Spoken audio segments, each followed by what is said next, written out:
Hello everyone. இந்த வீடியோவில் நாம் ஒரு மார்க்கெட்டுக்கு போனால் அங்கே என்ன மாதிரியான கான்வர்சேஷன் உபயோகப்படுத்துவோம் அப்படிங்கிறது தான் பார்க்க போகிறோம். இது என்ன விலை? இஸ்கா தாம் கியா ஹே? இஸ்கா தாம் கியா ஹே? தாம் அப்படின்னா விலை அப்படின்னு அர்த்தம். விலை ரொம்ப அதிகமாக இருக்குது. தாம் பஹுத் ஜியாதா ஹே.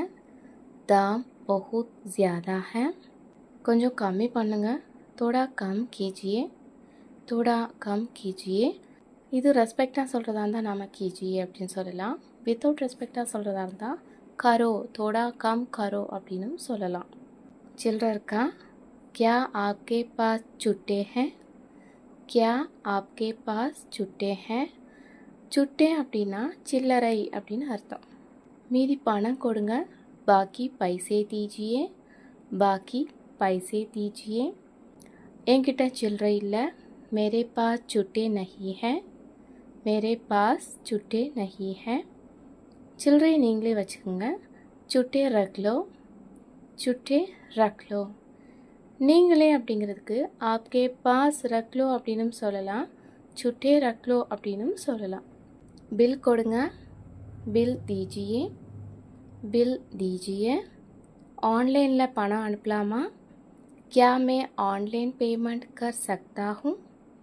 क्या मैं ऑनलाइन पेमेंट कर सकता हूँ?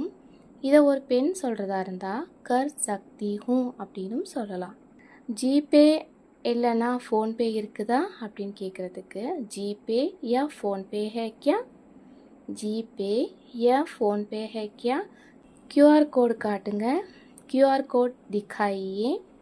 கியூஆர் கோட் திக்காயியே. பணம் அனுப்பியாச்சு.